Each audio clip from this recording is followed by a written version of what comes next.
The Greater Wynnewood Exotic Animal Park in Oklahoma hosts some of the country's most interesting big cats and is home to star personality Joe Exotic. Originally, I was born in Kansas, grew up in Wyoming, moved to Texas, was there 16 years, and ended up here when my brother got killed in 1997. We built this facility as a memorial to him because his dream was to go to Africa. I've been doing this 32 years now. Started actually almost 16 years before I moved here. And that's what me and my brother had, was an exotic pet store. And that was where I got my first lion, 16 years before we started it. I have built myself my own prison, because you can't leave here. I went to Walmart 3 years ago, came back, and one of my staff members lost an arm. What's your emergency? Hey, this is Bobby at the GW Zoo. Uh-huh. I need a helicopter. I've got an employee that was attacked by a tiger, and he's hurt bad. Is it care flight, I guess? We have aerovac here. Okay. I will have them head that way, okay? Okay, thank you. You're welcome. That's something that I never, ever want to see again. So I've never left here since. It's a potentially fatal attraction, but Joe's captivation with predatory animals has persisted. Animals has always been a fascination to me.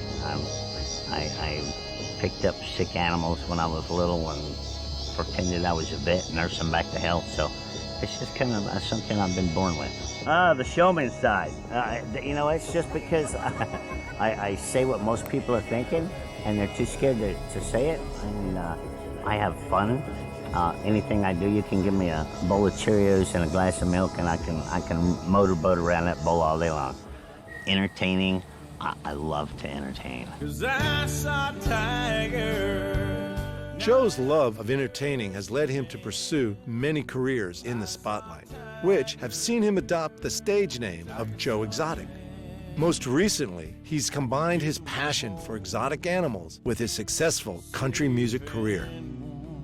Singing is kind of an escape from reality to me, and I can write songs about how I feel, the way people act,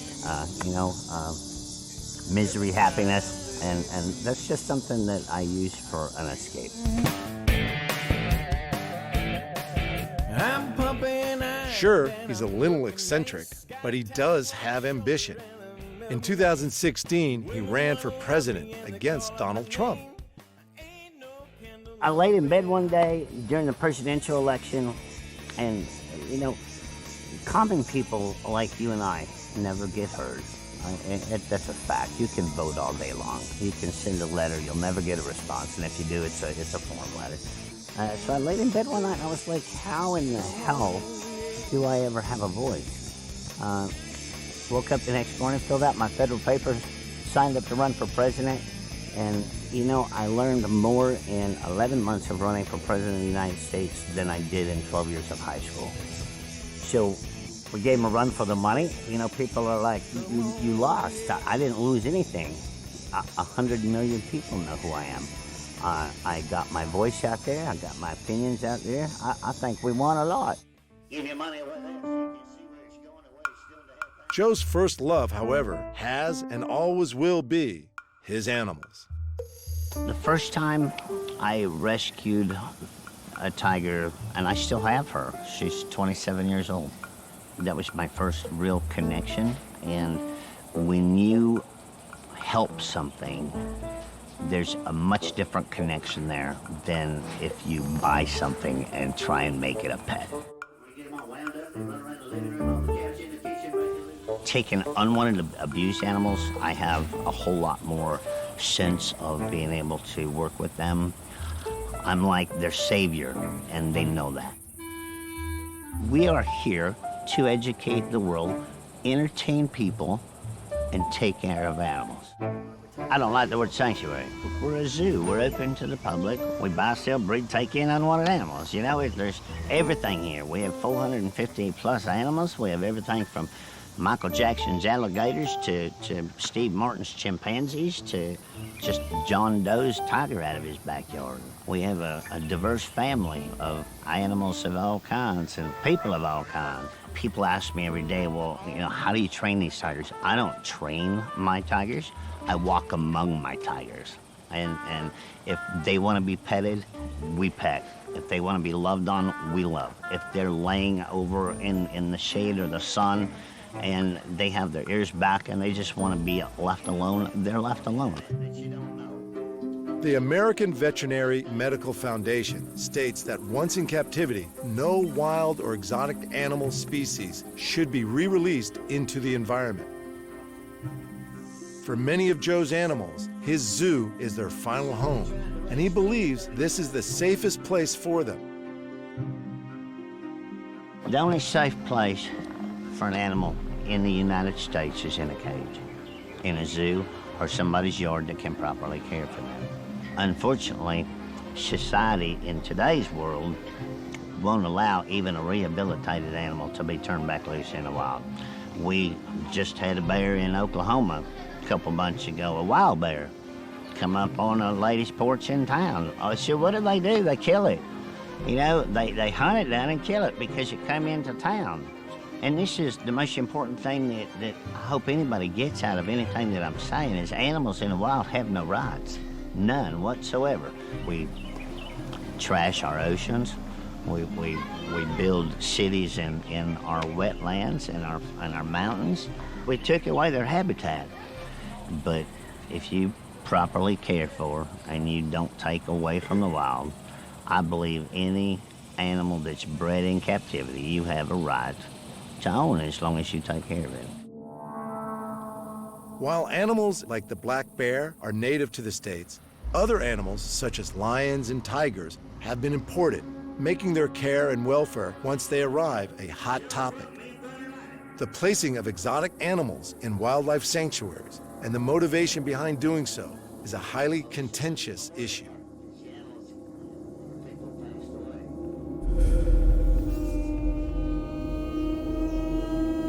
The federal government of the United States, and this is what we're working on right now, has tigers and lions on our Federal Endangered Species Act. Okay, our Endangered Species Act was designed in 1972 to protect native species of our lands. Tigers, lions, kinkajous, orangutans have no business on our endangered species list.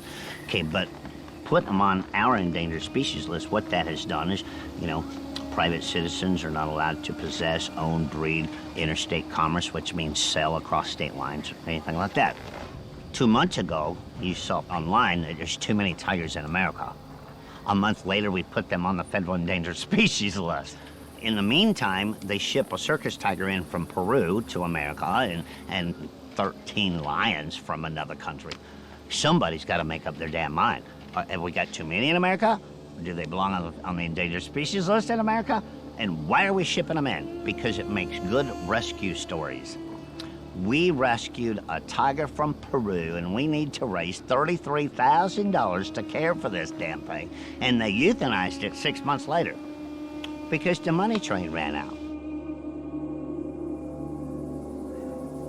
As yet, there's no central database or requirements for exotic animal owners to record and report on the disposal of animal bodies. The recommendation is for the bodies to be cremated to ensure animal parts don't find their way onto the black market.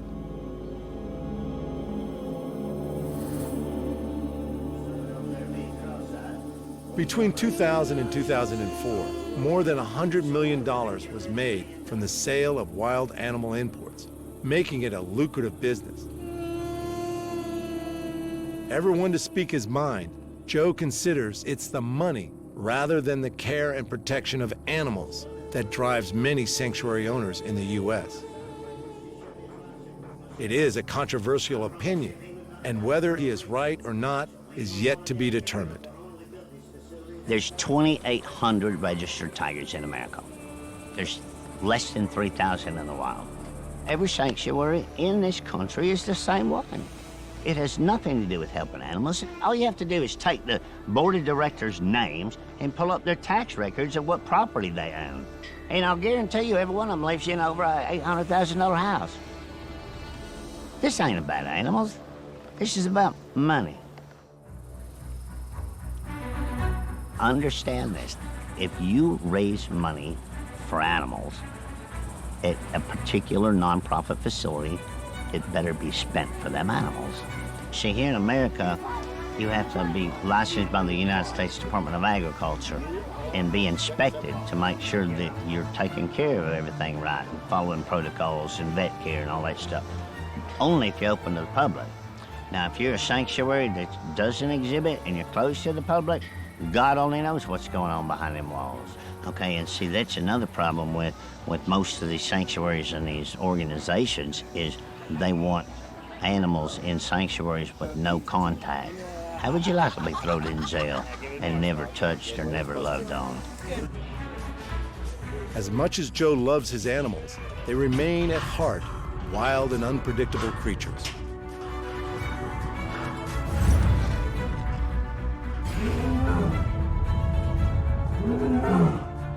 Some of Joe's most dangerous residents are his bears, and he knows all too well the potential risk of keeping these unpredictable animals in close proximity to humans. I've not had good encounters with bears. We actually have 4 grizzlies here and 3 black bears. They're just as personable as any other animal. Ozzie, who is our largest grizzly bear, will sit up and give you a high five and French kiss you and everything else. Ozzie came from Kansas, and back in the early 2000s when Kaylee Hildebrand was killed by a tiger getting her senior picture taken. Kansas panicked and passed some laws that made it illegal for private owners to have animals, and that's where Ozzie arrived to us from. Was a private owner who just had some exotic animals, and this bear loved that guy. And when he arrived here, he was probably 6 feet tall, standing up on his back 2 feet, and this guy walked him around the park just like it was a dog. He is 100% lovable as long as that fence is there. That is as much his security blanket as it is for our safety.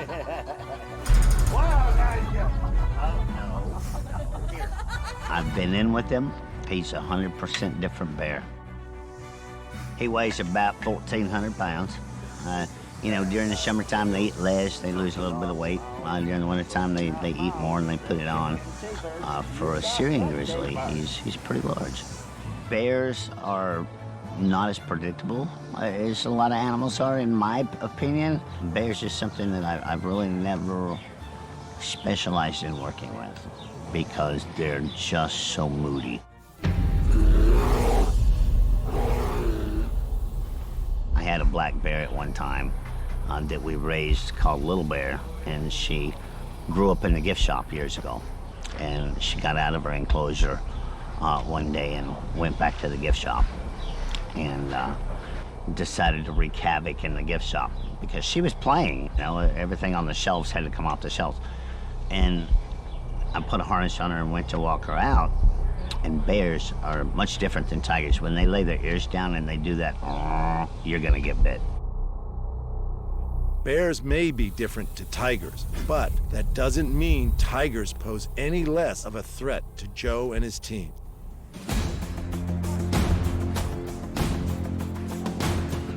There's days they don't feel good. There's days they woke up in a bad mood.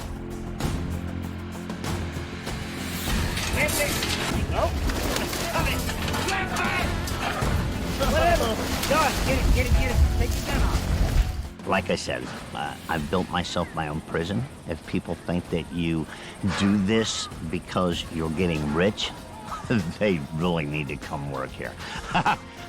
You can't leave. I wouldn't change it for the world. I have a goal in my life, and that is to be somebody and accomplish something. And that's the way I was raised, and that's what I'm gonna do. I saw my brother killed at the age of 32 years old. I buried my first husband here at the age of 32 years old. and I'm gonna leave this world leaving my mark. I've dealt with so much death in my life, and life's too short to get tied at. So my personality is, I laugh all the time.